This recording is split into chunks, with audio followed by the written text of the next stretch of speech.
సభకు నమస్కారం. అన్నగా భావించవద్దు, సమయాభావం వల్ల పేర్లు చెప్పట్లేదు. సో మనం ఇక్కడున్న మీర్ అలీ నవాజ్ జంగ్ అంటే ఏదైతే ఇంజనీర్ డే మనం జరుపుకుంటామో, ఇంజనీర్స్ డే, ఆయనను మనం ఎవరం చూడలే ఈ స్టేజ్ మీద ఉన్న వాళ్ళం. ఎందుకంటే 1949లో ఆయన చనిపోయాడు. బట్ ఇప్పుడు ఆయనను మనం చూద్దామా? సేమ్ జిరాక్స్ కాపీ లాగుండే ఆయన మనోడు ఇక్కడ ఉన్నాడు. అహ్మద్ భాయ్ ప్లీజ్ కమ్.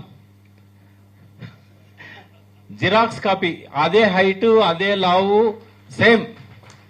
ఆయన కొడుకు ఆయనే పైన కూర్చోండొచ్చి.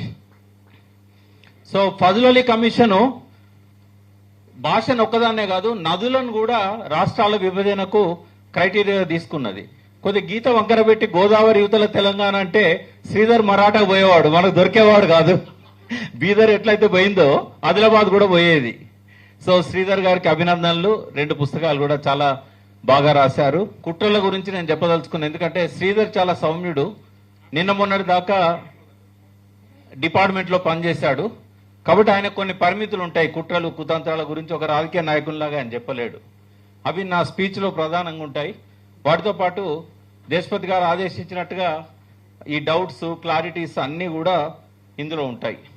కాళేశ్వరంలోకి పోయే ముందు తెలంగాణ 10 ఏళ్ల ప్రస్థానం సాగునీటి రంగంలో గౌరవనీయులైన అప్పటి నీటిపారుదల శాఖ మంత్రి హరీష్ రావు గారు కానీ, ఆ తర్వాత ఆ బాధ్యతలు తానే నిర్వహించిన మన ముఖ్యమంత్రి కల్వకుంట్ల చంద్రశేఖరరావు గారు కానీ, వారు సాధించిన వారి సారథ్యంలో, అంటే ముఖ్యమంత్రి గారి సారథ్యంలో అప్పుడు హరీష్ రావు గారు కానీ, తర్వాత ముఖ్యమంత్రి గారు కానీ సాధించిన విజయాల గురించి ఈ విజయ ప్రస్థానము ఇందులో ఉంది. కాబట్టి ఈ పుస్తకం చదివిన వాళ్ళకి ఇంకా ఎటువంటి అనుమానాలు, డౌట్స్ ఏముండవు. ఎందుకంటే ఇప్పుడున్న ముఖ్యమంత్రి ఏమంటున్నాడు, 20 ఏళ్ళు వెనక్కి నడిపించాడు, లేదా 50 ఏళ్ళు వెనక్కి నడిపించాడు, మొత్తం విధ్వంసం చేశారు, సాగునీటిలో దోచుకోవడం తప్ప ఇంకేం చేయలేదు అని చెప్పి ఆయన మాట్లాడే మాటలకు ఇది ఒక చెంపబెట్టు అని చెప్పొచ్చు. ఇది దశాబ్ది ఉత్సవాల సందర్భంగా ఇందులో 90% ప్రభుత్వము తరఫున ఆ రోజు శ్రీధర్ గారు సీఎం గారు ఓఎస్డీగా ఉండి రాసినవే. ఇది ఒక సాధికారిక డాక్యుమెంట్ అని చెప్పొచ్చు. ఎందుకంటే ఇదే డాక్యుమెంటును ప్రభుత్వం తరఫున 2022లో 23 దశాబ్ది ఉత్సవాల సందర్భంగా ఇది ఆవిష్కరించడం జరిగింది. ఇందులో ప్రధానంగా మనకు అంటే పుస్తక సమీక్షలో భాగంగా కొన్ని కంటెంట్స్ చెప్తాను నేను. కేసీఆర్ గారి పాలనలో 3 విధానాలు చేపట్టారు నీటిపారుదల గురించి. ఒకటి, అప్పటికే పెండింగ్లో ఉన్న ప్రాజెక్టులను పూర్తి చేయడం. ఎందుకు దానికి ప్రాధాన్యత ఇచ్చారంటే, ఒకసారి మనం 2000 సంవత్సరంలోకి వెళ్తే అప్పుడు ఎక్కడ చూసినా కూడా వందల మంది ఆత్మహత్యలు. ఈ ఆత్మహత్యలకు సాగునీరు లేకపోవడమే కారణం అని చెప్పి అప్పటికే జయశంకర్ గారు కానీ మేమంతా కానీ చాలా ఆర్టికల్స్ రాసాం, మీటింగ్స్లలో చెప్పాం. కేసీఆర్ గారు కలిసినప్పుడు కూడా ఈ ఆత్మహత్యలకు ప్రధాన కారణం ఇదే కదా అంటే ఆయన కూడా దాన్ని అంగీకరించాడు. ఆత్మహత్యలు ఆపడమే ప్రధాన లక్ష్యంగా తెలంగాణ ఉద్యమం అనేది మొదలైంది. కేసీఆర్ గారిని ఆకర్షించింది ఉద్యమంలోకి ఈ ఆత్మహత్యలను ఆపాలనే ఒకే ఒక్క బలమైన ఆకాంక్ష. ఆత్మహత్యలు ఆపాలంటే కాలడ్డం పెడితే పారే కాలువలు మనకు కావాలి, గోదావరి కృష్ణమ్మలు మన బీళ్ళకు మల్లాలి, ఇక్కడ పంటలు పండాలి, సస్యశ్యామల తెలంగాణ కావాలి, ఈ నెత్తురోడే తెలంగాణ మనకొద్దు అని చెప్పి, హరిత తెలంగాణ ముద్దు అని చెప్పి ఏదైతే ఆయన నిర్ణయం తీసుకున్నారో, అందుకే అధికారంలోకి వచ్చిన మొట్టమొదటి సంవత్సరం నుంచి ఆయన దిగిపోయే 10 ఏళ్ల బడ్జెట్ వరకు కూడా దాదాపు సగం budget irrigation, agriculture and power, ఈ 3 రైతులతో నేరుగా సంబంధం ఉన్న రంగాలు. కాబట్టి ఆయన మొత్తము ఈ 9.5 సంవత్సరాల్లో కూడా సగం బడ్జెట్ దీనికి పెట్టాడంటే దేనికోసం అనేది మనం ఆలోచించాలి. ప్రభుత్వ ఖర్చుతోని ఎప్పుడో నిజాం కాలం మనకు హైదరాబాద్ స్టేట్ ఏర్పడ్డ తర్వాత 16 లక్షల ఎకరాలు మాత్రమే ప్రభుత్వ ఖర్చుతో సాగునీరు అందేది. కేసీఆర్ గారి చేతికి తెలంగాణ వచ్చిన నాడు 20 లక్షల ఎకరాలకు సాగునీరు ప్రభుత్వ ఖర్చుతో అందేది. కానీ హరీష్ రావు గారు, అదేవిధంగా కేసీఆర్ గారు ఈ 9.5 ఏళ్ల పాలనలో హైయెస్ట్ దాదాపు 85 లక్షల ఎకరాలకు వారు సాగునీరు అందించారు ప్రభుత్వ ఖర్చుతో. నేను చెప్పేది పరోక్షంగా ఇంకా చాలా భూగర్భ జలాలు బాగా పెరగడం వల్ల పరోక్షంగా చాలా ఆయకట్టు ఉనికిలోకి వచ్చింది. సో మొట్టమొదటి రోజు నేను కేసీఆర్ గారిని కలిసింది 2000 సంవత్సరంలో. ఆయన అడిగిన మొట్టమొదటి ప్రశ్న, నువ్వు మంచి వకీలువు కదా, ఇదేం పిచ్చి నీకు, నిన్ను తెలంగాణ కోసం ఆకర్షించిన కారణం ఏంది అని అన్నాడు. నేను అన్నా, సార్ నాకు ఈ తెలంగాణ కాదు, నాకు 7వ తరగతి చదివేటప్పుడు నేను చెంబుతోని బావిలో నీళ్ళని ముంచుకొని స్నానం చేసిన, ఆ బావి పోయింది, బోర్లు పోయినాయి, మళ్ళీ నేను చెంబుతో నీళ్ళని ముంచుకొని స్నానం చేయాలి అంటే దానికి ఉన్న తెలంగాణ సంబంధం ఏంది అంటే ఆ సంబంధం అంతా కూడా ఆయనకు చెప్పడం జరిగింది. అది ఇప్పుడు సందర్భోచితంగా రేవంత్ రెడ్డి కుట్రకు కూడా ఒక కారణం దానిలో ఉంది. మనతోనే ఒక పాట పాడించేవారు రోజు మన పిల్లలతో, మా తెలుగు తల్లికి మల్లెపూ దండ. అందులో ఏముంటుందంటే, గలగలా గోదారి తరలిపోతుండాలి, బిరబిరా కృష్ణమ్మ పరుగులిడుతుండాలి, విజయవాడ రాజమండ్రిలో ముంగిళ్ళ మురపాలు దొరలాలి, నల్గొండ పాలమూరులో ముంగిట్ల శవాలు ఉండాలి. ఇది ఆ పాట ఉద్దేశం. 57 సంవత్సరాలు 500 కిలోమీటర్ల పైనున్న తెలంగాణలోని గోదావరి నది మీద ఒక్క బ్యారేజ్ కూడా ఎందుకు కట్టలేదు? గోదావరిలో నీళ్లు లేవా? లేదా గోదావరి తీరాన పంటలకు కావలసిన భూములు లేవా? ఆదివాసుల భూములు కానీ ఇతర భూములు కానీ ప్రతి సంవత్సరం కరువుతో మాడుతుంటే శ్రీరామ్ సాగర్ తర్వాత ధవళేశ్వరం కాటన్ బ్యారేజ్ దాకా ఒక్కటంటే ఒక్క ఆనకట్ట లేదు, ఒక్క బ్యారేజ్ లేదు, ఒక్క రిజర్వాయర్ లేదు. తెలంగాణ ఉద్యమం మొదలైన తర్వాత కూడా 2001 జూన్లో దేవాదులకు శంకుస్థాపన చేశారు. నిజంగానే మేము అనుకున్నాము, మనం ఈ నీళ్ల మీద కేసీఆర్ గారు మాట్లాడుతున్నారు కాబట్టి అందుకోసమే ఏదో బ్యారేజ్ కట్టబోతున్నాడు అని అనుకున్నాం. కానీ బ్యారేజ్ కాదు, పారుతున్న నీళ్ల నుంచి ఎత్తిపోసుకోవాలట. 5.5 లక్షల ఎకరాలకు ఆ నదిలో నుంచి నేరుగా ఎత్తిపోసుకోమని చెప్పాడు. అంటే అప్పుడు కూడా బ్యారేజ్ కట్టడానికి మనసొప్పలేదు. అంటే బ్యారేజ్ కడితే ఏమవుతుంది? బ్యారేజ్ కడితే ఏమవుతుంది? గలగల గోదావరి దుమ్ముగూడెం దగ్గరనో, ఇచ్చంపల్లి దగ్గరనో, కాళేశ్వరం దగ్గరనో ఆగిపోయి ఎత్తిపోతల ద్వారా తెలంగాణకు వస్తుంది. కానీ ఇక్కడ చినుకులు కురిస్తే ఎక్కడో డెల్టాలో పంటలు పండించాలని ఆశతో చూసే వాళ్ళ కడుపు కొట్టినట్టు అవుతుంది కదా. అందుకే తెలంగాణ ముఖ్యమంత్రులు కానీ సమైక్య రాష్ట్రం వాళ్ళు కానీ, అంటే దాదాపుగా మీకు తెలుసుంటుంది, 57 ఏళ్ల ఆంధ్రప్రదేశ్లో కేవలం 6 సంవత్సరాల 4 నెలల 14 రోజులు మాత్రమే 4 తెలంగాణ ముఖ్యమంత్రులు పరిపాలన చేశారు. ఎవరిని కూడా 2 ఏళ్లు దాటనీయలేదు. పివి నరసింహారావును అయితే 13 నెలలకే దించేశారు కాలు బట్టి. అందుకని తెలంగాణలో బ్యారేజీలు ఉండొద్దు. గలగల గోదావరి తరలిపోతుంటే రాజమండ్రి నీళ్లు పోతాయి, కానీ ఇక్కడ ఎందుకు మనకు నీళ్ళు ఇవ్వాలి అంటే, మరి చాలా మంది అమాయకంగా అడుగుతారు, 3000 టీఎంసీలు గోదావరిలో సముద్రంలో కలుస్తున్నాయి కదా, వాళ్ళకి మన నీళ్ళే కావాలన్నా, మన వర్షపు నీళ్ళే కావాలన్నా అంటే ఖచ్చితంగా మన వర్షపు నీళ్ళే కావాలి. ఎందుకంటే తొలకరి వానలు కురిసే సమయానికి అక్కడ ఈశాన్య ఋతుపవనాలు, అక్కడ వర్షాలు పడవు. ఇది నైరుతి ఋతుపవనాలు మనకి. కాబట్టి మొదటి పంటకు నీళ్లు కావాలంటే వాళ్ళకు మన రిజర్వాయర్ల గేట్లు తెరవాలి. ఎప్పుడు తెరవాలి? జూన్లో తెరవాలి. ఎక్కడి కిన్నెరసాని, ఎక్కడి కడెం డ్యాము, ఎక్కడి శ్రీరామ్ సాగరు, ఏ డ్యామ్ కూడా తెరవకుండా ఉంచలే వాళ్ళు. జూన్ వచ్చిందంటే మనకి తాగడానికి నీళ్లు ఉండకపోతే ఈ గేట్లు తెరిచి ఆ నీళ్ళన్నింటినీ కూడా రాజమండ్రి దాకా తీసుకుపోయి నాట్లకు నీళ్ళని తీసుకుపోయేటోళ్ళు. ఎందుకంటే గోదావరిలో వరద వచ్చేది ఆగస్టు, సెప్టెంబర్, అక్టోబర్ ఆ టైంలో. అట్లాగే రెండో పంట ఎండిపోకుండా ఉండాలంటే మళ్ళీ మన తెలంగాణ గేట్లు తెరవాలి. మరి మన బ్యారేజీలు ఉంటే ఆ నీళ్లు పోతాయా? వాళ్ళకు 2 పంటలు పండాలి, కానీ తొలకరి పంటకు నాట్లేయడానికి నీళ్లు ఉండయి, ఏసంగి పంటలకి పొట్టకొచ్చే టైంకు నీళ్లు ఉండయి. మధ్యలోనే నీళ్లు 3000 టీఎంసీలు సముద్రంలో కలుస్తాయి. ఇది వాళ్ళ పరిస్థితి. అందుకనే గలగల గోదావరి తరలిపోతుండాలి, బిరబిరా కృష్ణమ్మ పరుగులిడుతుండాలి.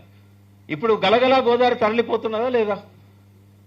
ఇప్పుడు రైట్ నౌ బిరబిరా కృష్ణమ్మ మొన్ననే చూశాం కదా మనం. హరీష్ రావు గారు ఎన్నిసార్లు ప్రెస్ మీట్లో చెప్పాడు, 75-80% నీళ్ళని వాళ్ళు తీసుకపోతే 10-20% నీళ్ళని కూడా మనకి ఇవ్వలేదు. నాగార్జున సాగర్ కూడా వాళ్ళ కంట్రోల్లోకే పోయింది, స్వాధీనం చేసుకున్నారు కదా. అంటే ఈ ఎన్నికల తర్వాత జరిగిన పరిణామం ఏంటంటే 2014 నాటి పరిస్థితి మళ్ళీ పునరావృతమైంది. అప్పుడు బ్యారేజీలు గట్టగా నీళ్లు పోయినాయి, గలగల గోదావరి తరలిపోయింది. ఇప్పుడు బ్యారేజీలు కట్టినాక కూడా గలగల గోదావరి తరలిపోయింది. తరలిపోవాలి రేవంత్ రెడ్డి గారి స్వప్నం అది. ఎందుకు అంటే మొక్కు తీర్చుకోవాలి కదా. తనను ముఖ్యమంత్రిని చేసింది ఎవరు? చిన్న పిల్లాడని చెప్తాడు తెలంగాణలో. కనీసం పోటీ కూడా పెట్టలేదు. ఆత్మగౌరవ నినాదంతో, తెలుగు ప్రజల ఆత్మగౌరవ నినాదంతో కాంగ్రెస్ కు వ్యతిరేకంగా పుట్టిన పార్టీ కాంగ్రెస్ క్యాండిడేట్లకు మద్దతు ఇస్తూ కనీసము పోటీ కూడా పెట్టని పరిస్థితి అంటే ఆయన విజయోత్సవాలలో ఏ కలర్ కనబడ్డది మనకు? మరి ఆయన రుణం తీర్చుకోవాల్సిన బాధ్యత ఉందా లేదా రేవంత్ రెడ్డికి?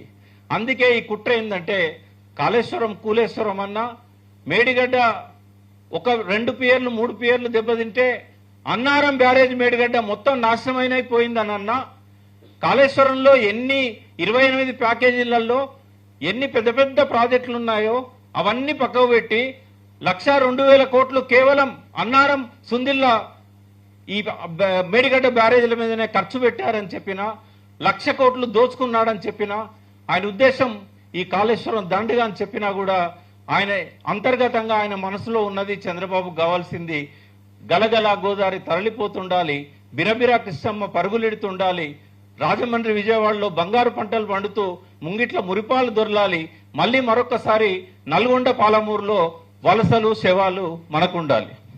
ఇది ఆ కుట్ర. సరే, శ్రీధర్ గారు అంత డెప్త్గా రాయపోవడానికి కారణం ఏంటంటే వారు చాలా సౌమ్యులు, ఉద్యోగ బాధ్యతల నుంచి వచ్చారు కాబట్టి మాలాగా కటువుగా మాట్లాడడం కొద్దిగా కష్టం. ఈ బుక్లో 10 ఏళ్ల ప్రగతి ఏంటి అనేది ఒక్కొక్క కంటెంట్ ద్వారా మనకు దాదాపు 140 పేజీల వరకు ఇందులో ఉంది. దయచేసి అందరూ ఈ పుస్తకాలు చదవండి. ఎందుకు శ్రీరామ్ సాగర్ పునరుజ్జీవ పథకం అవసరమైంది, ఎందుకు చెక్ డ్యాములు దాదాపు 800 పైన 5,000 కోట్లతోని, సుమారు 5,000 కోట్లతోని ఎందుకు వాగుల మీద చెక్ డ్యాములు వచ్చాయి, ఇవాళ భూగర్భ జలాలు ఎండిపోవడానికి కారణం ఏంది, అన్ని విషయాల మీద ఇలా క్షుణ్ణంగా మనకు కనబడుతుంది. వాగుల పునరుజ్జీవ పథకం కానీ, మండు టెండల్లో గలగల వాగులు పారుతూ అలుగు దునుకున్న దృశ్యాలను మనం నిరంజన్ రెడ్డి గారు మనకు ఆవిష్కరించారు మహబూబ్ నగర్లో. అది కూడా మహబూబ్ నగర్లో వాగులు మండు వేసవిలో అలుగు దునకడం అనే ఒక అపురూప దృశ్యానికి నిరంజన్ రెడ్డి గారు మనకు చూపెట్టగలిగారు. వాటి వెనకాలన్న ముఖ్యమంత్రి గారి మేధోమదనం, దాని ద్వారా వచ్చిన పునరుజ్జీవన పథకాలు, ఆయన 3 విధానంలో పెండింగ్ ప్రాజెక్టులను పూర్తి చేయడమే కాకుండా తెలంగాణ అవసరాలకు అనుగుణంగా రీఇంజనీరింగ్ అనేది కూడా ఒక ముఖ్యమైన భాగం. ప్రాజెక్టుల రీఇంజనీరింగ్, ఖమ్మం జిల్లా సీతారామ ప్రాజెక్టు కావచ్చు, భక్త రామదాస్ కావచ్చు, అదేవిధంగా కాళేశ్వరం కావచ్చు, పాలమూరు రంగారెడ్డి కావచ్చు, ఇవన్నీ కూడా రీఇంజనీరింగ్ చేయడానికి కారణం ఏంది అనేది చాలా వివరంగా వారికి ఇందులో రాయడం జరిగింది. 9 ఏళ్లలో సాగునీటి ప్రగతికి కొన్ని సూచికలను కూడా వారు ఇచ్చారు.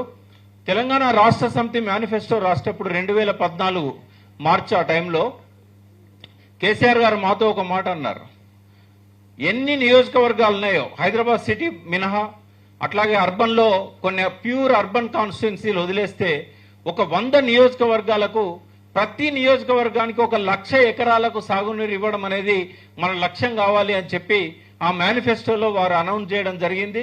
ఆ మాట మేరకే 100 నియోజకవర్గాల్లో 1,00,000 ఎకరాలంటే 1,00,00,000 ఎకరాలు.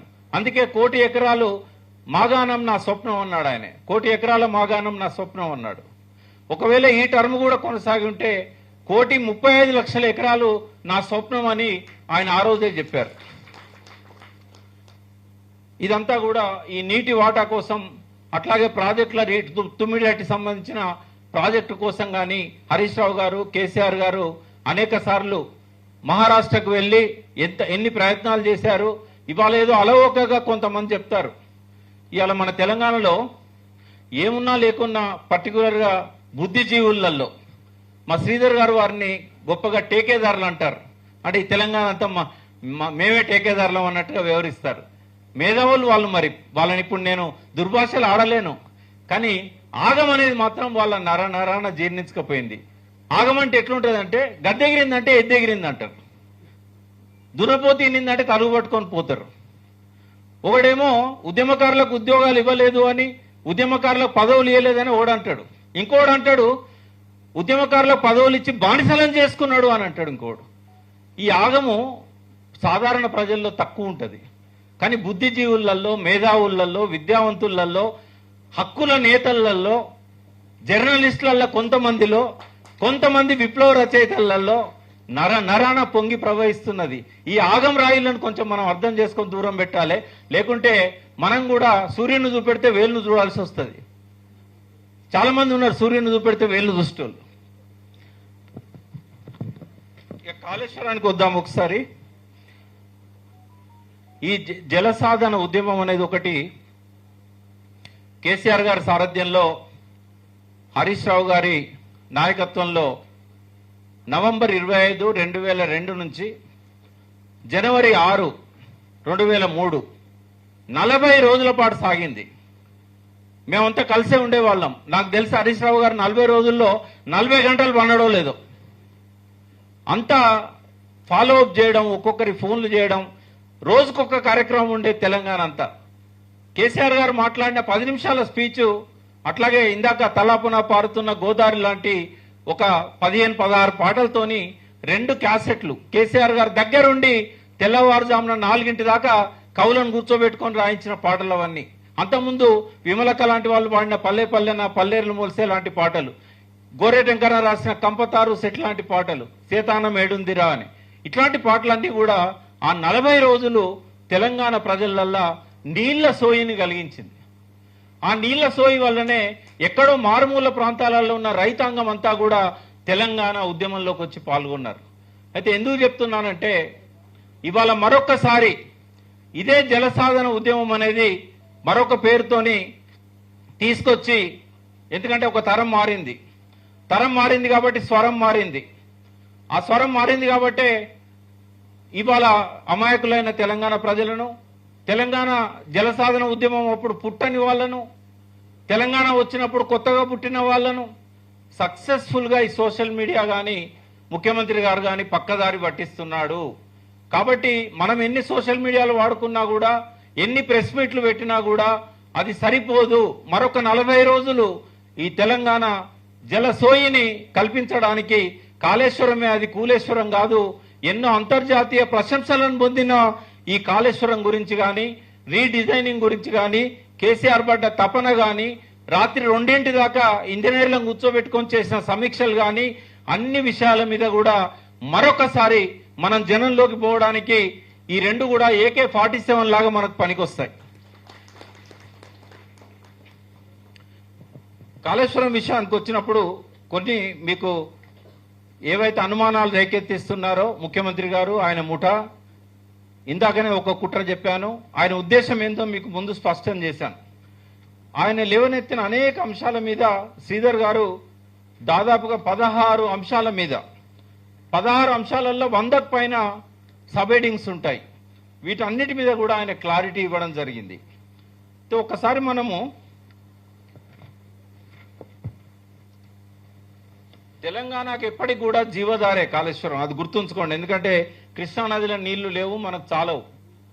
ఆ నీళ్లను డైవర్ట్ చేయడానికి చంద్రబాబు నాయుడు నియమించిన ఆదిత్యనాథ్ దాస్ అనే ఒక ఆంధ్ర హక్కుల కోసం మనతో కొట్లాడిన వ్యక్తి, ఆంధ్రకు నీళ్లను దోచుకపోవడానికి కోసం KRMB దగ్గర మనతో పోరాడిన వ్యక్తిని ఇవాళ తీసుకొచ్చి జలసౌధలో అగ్రస్థానంలో కూర్చోబెట్టారు. విమర్శకులు ఒక 5 రకాలు ఉంటారండి. మీరు ఇప్పుడు ఈ హాల్లో నుంచి బయటికి పోయిన తర్వాత రేపటి నుంచి మీకు కనబడే వీళ్ళు 5 రకాలుగా మనం వర్గీకరించాలి. వాళ్ళని విమర్శకులు అనేదానికంటే వేరే పదం ఏదన్నా వాడితే బాగుంటుందేమో. ఒకటి, కావాలని రాజకీయంగా కేసీఆర్ గారి మీద, TRS పాలన మీద బురద చల్లే వాళ్ళు, వాళ్ళ కాళేశ్వరం ఎంత మంచిగా ఉన్నదని అనిపించినా కూడా కేసీఆర్ను బదనాం చేయడానికి, TRSను బదనాం చేయడానికి ఈ అబద్ధాలు, అసత్యాలన్నీ ప్రచారం చేస్తారు. కాబట్టి అది రాజకీయ కోణం. రెండవ వాళ్ళు నీళ్ల సోయి లేక రాజకీయ నేతల అబద్ధాలను నమ్మే కొంతమంది ఔత్సాహికులు, ఉద్యమకారులు కావచ్చు, ఇంకొంతమంది కావచ్చు. మూడో వాళ్ళు ఏంటంటే కేసీఆర్ పై కోపంతో నిజాలను చూడ నిరాకరించేవారు. చాలా మంది ప్రబుద్ధులు ఉన్నారు, అందులో ఒకరిద్దరు ఇంజనీర్లు అని చెప్పుకునే వాళ్ళు కూడా ఉన్నారు. కేసీఆర్ మీద కోపం ఉంటుంది వాళ్ళకి, వాళ్ళు ఏదో ఎక్స్పెక్ట్ చేస్తారు. ఒక ఆయన విద్యుత్ శాఖ మంత్రిని అయితే అనుకుంటాడు, ఒక ఆయన నీటిపారుదల శాఖ మంత్రి నాకే వస్తుంది అనుకుంటాడు. కానీ క్యాబినెట్లో వాళ్ళకి రాలేదు, వాళ్ళని పిలవలేదు, వాళ్ళతో మాట్లాడలేదు. తెల్లారి నుంచే స్టార్ట్ అయింది ఇక వాళ్ళ కోపం అంతా కూడా. నాలుగో రకం ఏంటంటే రాజకీయ పదవులు ఇతరత్ర, అదే ఇందాక నేను చెప్పిన లబ్ధిని ఆశించి పొందలేని వారు. ఐదో తరం ఏంటంటే, ఐదో వారు ఏంటంటే హాఫ్ నాలెడ్జ్ గాళ్ళు, నయనాల గోవర్ధన్ లాంటి హాఫ్ నాలెడ్జ్ గాళ్ళు ఉంటారు కదా వాళ్ళు. నాకేం పేర్లు తీసుకోవడానికి ఏం ఇబ్బంది లేదు. ఒక ఆయన ఒక గొప్ప రచయిత, జర్నలిస్టు, ఆయన ఈ మధ్యనే ఒక పుస్తకం రాసిండు కేసీఆర్ గారి వీటన్నిటి మీద విమర్శిస్తూ. రాసి ఏమంటాడంటే, the Kaleshwaram fiasco a tale of greed and negligence అని రాశాడు. సర్టిఫికేట్ ఇచ్చేసాడు, a tale of greed and negligence అని రాసి ఏమంటాడంటే అదే పుస్తకంలో, నేను ఒక జర్నలిస్ట్ను, నేను ఇంజనీర్ను కాదు, ఇరిగేషన్ ఎక్స్పర్ట్ను అంతకంటే కాదు, ఇంజనీరింగ్ పరిభాషను అర్థం చేసుకోవడం నాకు ఇబ్బందిగా ఉంటుంది. ఇందులో పొరపాట్లు ఏవైనా ఉన్నట్లయితే అందుకు నా అవగాహన లోపమే కారణము. నేను ఒక సాధారణ వ్యక్తిగా విషయాలను వివరించే ప్రయత్నం చేశాను అంటే ఈ హాఫ్ నాలెడ్జ్ అని చెప్పిండా? మరి ఎందుకు ప్రజల మీద వదలాలి? ఈ మధ్యనే విను తెలంగాణ అని ఇంకో పుస్తకంలో ఎన్కౌంటర్లో మరణించిన ఒక ఉద్యమకారుడి చూస్తే ఎట్లుంటుందో మేడిగడ్డను చూస్తే అట్లున్నదట. అనేది కూడా ఇదే పరిస్థితి. మంచి వ్యక్తులు వీళ్ళంతా, వాళ్ళ వ్యక్తిగతంగా వాళ్ళని తప్పడతలేను, కానీ మనకు తెలియనప్పుడు ఆ సబ్జెక్ట్ మీద ఎందుకు మాట్లాడాలి? ఇప్పుడు నాకే ఎందుకు ఇచ్చాడు పుస్తక సమీక్ష శ్రీధర్ గాని దేశపతి కానీ, కొద్దిగా నీళ్ళ మీద పరిజ్ఞానం ఉన్నది కాబట్టి మాట్లాడతాడని చెప్పి ఇచ్చారు. మరి తెలియనోడు ఎందుకు మనకు వచ్చి ఇవన్నీ, వానికి ఏం తెలియదు, టీఎంసీ తెలియదు, క్యూసెక్ తెలియదు, ఎందుకు మాట్లాడాలి? అంటే వాళ్ళ ఆగమవుడే కాక వాళ్ళ ఆగానంతా మన మీద రుద్దుతున్నారు. వాళ్ళు కొన్నిట్లో గొప్ప కారులు, గొప్ప వాళ్ళు, ఆయన గొప్ప చిత్రకారుడు కావచ్చు, గొప్ప ఫోటోగ్రాఫర్ కావచ్చు, అందులో గొప్ప అయినంత మాత్రాన ఆయన రాసిందంతా గొప్పనే ఉంటుందా? అంటే ఇటువంటి ఆగమయ్యేటోళ్ళు మనల్ని ఆగం చేస్తున్నారని చెప్పడానికి ఈ ఎగ్జాంపుల్ చెప్పాను. ఎందుకంటే శ్రీధర్ గారు రాసిన దానిలోనే ఈ అవధాని గురించి రాశారు.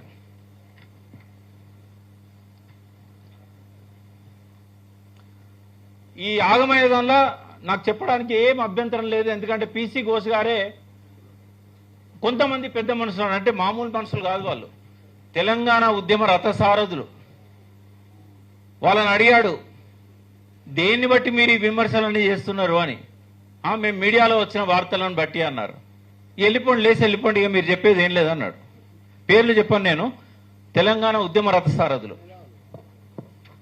ఇక 5 రిటైర్డ్ ఇంజనీర్లది చాలా గొప్పగా రాశారు వాళ్ళ రిపోర్ట్. వాళ్ళ గురించి నాకేం అభ్యంతరం లేదు, ఆక్షేపం లేదు, శ్రీధర్ గారికి కూడా లేదు. కానీ దాన్ని వక్రీకరించిన వాళ్ళ గురించి ఉంది మాకు.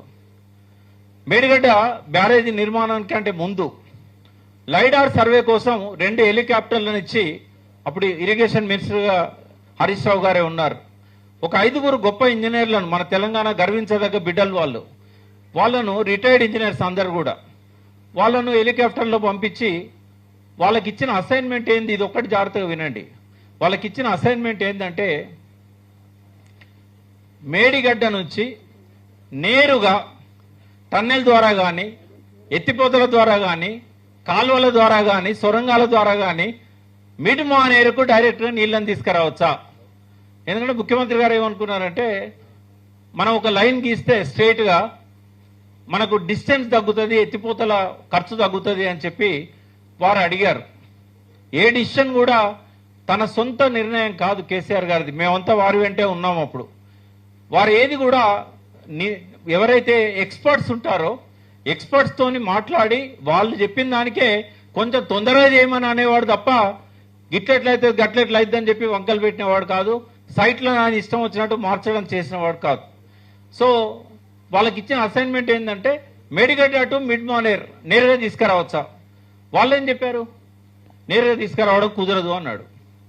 ఎందుకు అంటే తాడిచెర్ల బొగ్గు గనులు ఉన్నాయి, భూపాలపల్లి బొగ్గు గనులు ఉన్నాయి, ఇవన్నీ ఆటంకాలు ఉంటాయి కాబట్టి మీరు ఏ రకంగా కూడా తీసుకురావడం కుదరదు, కొన్ని ఓపెన్ కాస్ట్ మైన్స్ కూడా ఉన్నాయని చెప్పారు. అన్నప్పుడు వాళ్ళు ఇచ్చిన రిపోర్ట్లో ఏదైతే వాళ్ళు చెప్పారో దాన్ని అక్షరాలా కేసీఆర్ గారు పాటించారు. మేడిగడ్డ నుంచి నేరుగా తీసుకురాలే. అంతకుముందు టి హనుమంతరావు గారని ఈఎన్సీ ఉండేవారు ఇరిగేషన్ డిపార్ట్మెంట్లో, ఆంధ్రకు సంబంధించిన ఇంజనీర్.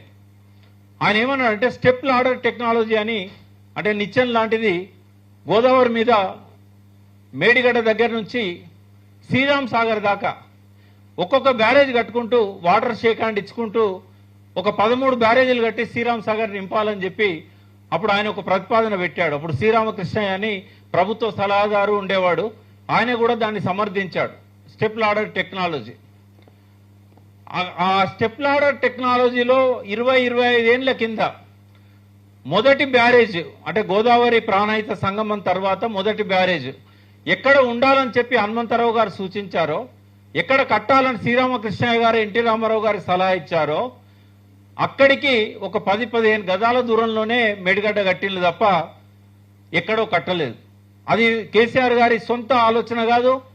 అంతకుముందు ఆ ఇద్దరు ప్రముఖ ఇంజనీర్లు, వాళ్ళిద్దరు కూడా ఆంధ్ర ఇంజనీర్లే, వాళ్ళు ఇచ్చిన సూచన ప్రకారమే ఇంజనీర్లు లైడార్ సర్వే ద్వారా ఇదే 5 రిటైర్డ్ ఇంజనీర్స్ మేడిగడ్డ కట్టాలని చెప్పారు. వాళ్ళు ఇచ్చిన వాళ్ళు ఇంకేముందంటే, ఎందుకు చెప్తున్నా ఇదంతా అంటే సాక్షాత్తు సభను తప్పుదోవ పట్టించారు రేవంత్ రెడ్డి గారు. మొదటిసారి ముఖ్యమంత్రి అయిన తర్వాత జరిగిన చర్చలోనే ఒక్కసారి కాదు అనేక సార్లు సభను తప్పుదోవ పట్టించాడు. అందులో మిస్కొటేషన్స్, ఒక సెంటెన్స్ లో సగం పదాలు తీసేస్తాడు, ఒక్క పేరాలో కొన్ని వాక్యాలు తీసేస్తాడు. ఇంజనీర్లు చెప్పింది కేసీఆర్ వినలేదని చెప్పాడు. అల్టిమేట్ గా ఇంజనీర్లు మేడిగడ్డ కట్టమని 3 సార్లు చెప్పారు. అందులో ఇంకా చాలా విషయాలున్నాయి కానీ నేను వాటి జోలికి పోను. ఈ శ్యాంప్రసాద్ రెడ్డి గారు కానీ, బోయినపల్లి వెంకటరామారావు గారు కానీ, చంద్రమౌళి కానీ, దామోదర్ రెడ్డి గారు కానీ, అనంతరాములు గారు కానీ, ఈ 5 కూడా మేడిగడ్డను కట్టాలి అని 3 సార్లు చెప్పారు.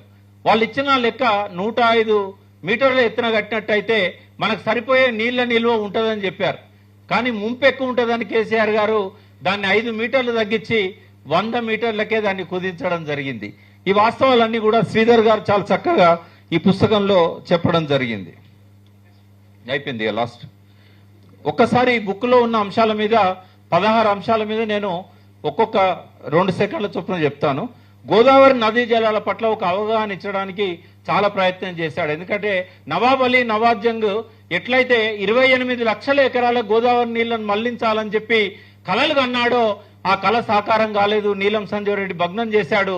మళ్ళీ ఆ కళను చేపట్టి కేసీఆర్ గారు ఎట్లా దాన్ని ముందుకు తీసుకెళ్లాడు అనేది దేశపాండే గారు చెప్పారు. అదే విధంగా కేసీఆర్ రీడిజైనింగ్ అంటే ఇప్పటిదాకా తుమ్మిడి అట్టు మీద గోల చేస్తున్న వాళ్లకు ఒక సమాధానంగా రీడిజైనింగ్ ఎందుకు అవసరమైంది, కాళేశ్వరం ప్రతిపాదనలు ఏంటివి, గ్రావిటీకి బదులు లిఫ్ట్లు ఎందుకు పెట్టాల్సి వచ్చింది, డిపిఆర్ లేదని చాలా దుమ్ము లేపుతున్నారు, ఏ రకమైన భూభౌతిక పరీక్షలు జరపకుండానే బ్యారేజీలు కడుతున్నారని చెప్తున్నారు. ఇవన్నీ ఎట్లా తప్పు, అంచనా వ్యయం ఎందుకు పెరిగింది, అదేవిధంగా మల్లన్న సాగర్ అనేది ఎందుకు అవసరమైంది, నది లేకుండా జలాశయాలు ఎట్లున్నాయి, తిప్పిపోతలా ఇవి ఎత్తిపోతలా అని వెటకారంగా మాట్లాడే వాళ్లకు ప్రజాధనం వృధా అయిందని ఎవరైతే మాట్లాడుతున్నారో వాళ్ళకు చెంపబెట్ట కాదు చెప్పు దెబ్బలాగున్నది పుస్తకం. కరెంటు భారం ఎట్లయితుంది అనే దాని మీద రాశారు. ఇది భారమా లేకుంటే సామాజిక అవసరమా అని చెప్పి ప్రశ్నించారు. ఇక లాస్ట్కి ఏంటంటే ఇసుకల బ్యారేజీలు కడతారా అన్నాడు రేవంత్ రెడ్డి. దానికి ఒక కొండ విశ్వేశ్వరరెడ్డి గారు కూడా తానే అంటే తందాన అని చెప్పి ఒకటి షోకేజ్ చేసి విలేకరులందరినీ పిలిచి ఎక్కడనైతే హార్డ్ రాకుంటుందో అక్కడ కట్టాలి అన్నాడు. కానీ తెలియదక్కువ దద్దమ్మలకి ఏం తెలుస్తుంది, బ్యారేజీలు ఇసుకలనే కడతారు. దాని మీద కూడా రాశాడు. ఎన్డీఎస్ఏ ఏం చేసింది, ఎన్డీఎస్ఏ ఏం చేసింది, దాదాపు 18 నెలలు ఈ అన్నారం నింపకుండా, సుందిళ్ళ నింపకుండా, మేడిగడ్డ రిపేర్ చేయకుండా విజిట్ల మీద విజిట్లు చేసి లాస్ట్కు అక్టోబర్ 21, 2023 నాడు బ్యారేజీల శబ్దం వచ్చింది. దాంతో వాళ్ళు ఎంటర్ అయ్యారు. 24 నాడు ఏం చెప్పారు, అక్టోబర్ 24, 2023 మొన్న కూడా అదే విషయాన్ని మళ్ళీ చెప్పారు. నిపుణులను తీసుకొచ్చి మళ్ళీ పరీక్షలు చేయించాలట. అంటే మళ్ళీ నిపుణులను తీసుకొచ్చి పరీక్షలు చేయించే మాట అయితే ఇంజనీర్ల మీద చర్యలు ఎందుకు ఉండాలి, ఎంతకాలం జరగాలి ఇది? మరి 18 నెలలు నిద్రపోయినలా? సిడబ్ల్యూసీలో పెద్దలే కదా ఎన్డీఎస్ఏలో ఉన్నది. మరి ఏం చేశారు, మళ్ళీ మొదటి తీసుకొచ్చారు. అంటే గలగలా గోదావరి తరలిపోతుండాలి, బిరవీర కృష్ణమ్మ పరుగులెడుతుండాలి. చంద్రబాబు నాయుడుతో దోస్తీ ఉన్న మోడీ గారికి కూడా సంతోషాన్ని ఇవ్వాలి కదా వాళ్ళు ఎన్డీఎస్ఏ వాళ్ళు. వీళ్ళు అల్టిమేట్ కుట్ర ఏంటంటే బ్యారేజీలు ఉండొద్దు, బ్యారేజీల గేట్లు ఉండొద్దు, ఇట్లాంటివన్నీ ఉంటాయి. అదేవిధంగా ఒక 2 నిమిషాలు, ఈ చాలా మంది వాళ్ళు ఫోన్ చేశారు, మాకు నీళ్ళు బావులు ఎండిపోతున్నాయి, బోర్లు ఎండిపోతున్నాయి. అప్పుడు నేను గ్రౌండ్ వాటర్ ఇన్ఛార్జ్ ఉంటుంది. అప్పుడు మీరు పైకి నీళ్ళని తీసుకొచ్చారు. మా గణపతిరావు గారు ఇక్కడే ఉన్నారు సభలో, ఓఎస్డి గారు. ఆయన బోరేస్తే ఇంజన్ అవసరం లేకుండా, మోటార్ అవసరం లేకుండా తాటి చెట్టు అంత చెప్పినాయి నీళ్లు. మరి అటువంటి పరిస్థితి ఉన్న ఇవాళ ఏంటంటే బోర్లు ఎండిపోతాయి. దీనికి కారణం ఏంటంటే కేసీఆర్ గారు ఉన్నప్పుడు కాళేశ్వరం నీళ్లను ఎత్తిపోసి వాగులు, చెక్ డ్యాములు, అదేవిధంగా ఈ చెరువులన్నీ కూడా అనుసంధానం చేశాడు, ప్రాజెక్టులన్నీ అనుసంధానం చేశాడు. 85 లక్షల ఎకరాలల్లో సాగునీరు అందడంతో భూగర్భ జలాలు బాగా పెరిగినాయి. ఇవాళ ఆ పరిస్థితి లేదు కాబట్టి ఇవాళ పంటలు ఎండిపోతా ఉన్నాయి. కాబట్టి ప్రజలలో మనం చైతన్యం తీసుకొచ్చి మళ్ళీ ఒక జలసాధన ఉద్యమం లాంటిది తీసుకొచ్చి ఈ కన్నెపల్లి పంప్ హౌస్ లో పంపులు ఆన్ చేయకుండా ఎవరు అడ్డుకున్నారు? ఇప్పుడు వాళ్ళు ఏం చేశారు? ఎన్డీఎస్ఏ వాళ్ళు కొన్ని సజెస్ట్ చేశారు, ఈ చర్యలు తీసుకోండి ఇక్కడ అన్నారంలో, సుందిళ్లలో. అవి రెండు వీళ్ళు చేశారు. ఎప్పుడు చేశారు? 24 జూన్ వరకు చేశారు. జూన్ తర్వాత నీళ్లు ఎత్తిపోయకుండా మేడిగడ్డ అడ్డం వచ్చిందా? ఇక్కడ అందరికి అర్థం కావాల్సింది ఏంటంటే మనకు మేడిగడ్డ ఎప్పుడు అవసరము అంటే డిసెంబర్ నుంచి మే నెల వరకు అక్కడ మనం గేట్లు వేసినట్టయితే కన్నెపల్లి పంప్ హౌస్ లో నీళ్లను ఎత్తిపోసుకోవడానికి ఎడప్ వస్తుంది. కానీ జూన్ నుంచి మళ్ళీ డిసెంబర్ దాకా నీళ్లను ఎత్తిపోసుకోవడానికి ఏ బ్యారేజ్ అవసరం లేదు. కన్నెపల్లి పంప్ హౌస్ నుంచి రోజుకు 2 టీఎంసీల నీళ్లను మనం ఎత్తిపోసుకోవడానికి అవకాశం ఉన్నా కూడా రేవంత్ రెడ్డి గారు ఈ 2 సంవత్సరాల నుంచి కూడా ఎత్తిపోయకుండా నీళ్లనన్నింటినీ కూడా రాజమండ్రి, విజయవాడలకు పంపించే విధంగా చేస్తా ఉన్నాడు. విజయవాడకి ఎట్లా పోతాయంటే అక్కడ వాళ్ళకు డైవర్షన్ కెనాల్స్ ఉన్నాయి. పోలవరం దగ్గర నుంచి తాటిపూడి, పుష్కరం అనేవి అయితే అన్నామో విజయవాడ డెల్టా కూడా పోతాయి గోదావరి నీళ్లు, ఒక మనకే కాదు. సో ఇవన్నీ కూడా గుర్తుపెట్టుకొని మళ్ళొక జలసాధన ఉద్యమానికి పిలిపివ్వాల్సిందిగా టిఆర్ఎస్ పార్టీని, భారత రాష్ట్ర సమితిని, ఆనాడు దానికి నాయకత్వం వహించిన కేసీఆర్ గారు, హరీష్ రావు గారిని, అదేవిధంగా వ్యవసాయంలో పూర్తిగా తలమునకలై అచ్చం రైతులాగా వేషధారణ చేసుకొని నీళ్ల నిరంజన్ రెడ్డిగా పేరు పొందిన నిరంజన్ రెడ్డి గారిని నేను వేడుకుంటున్నాను, నేను ప్రార్థిస్తున్నాను. మరొక 50 రోజులు జలసాధన ఉద్యమం నడపండి. ఈ కోపం వస్తుంది, సలసలగా అవుతుంది. ఎవరైతే కాళేశ్వరం, కూలేశ్వరం అన్నారో వాళ్ళ బుద్ధి చెప్పాలని చెప్తున్నారు.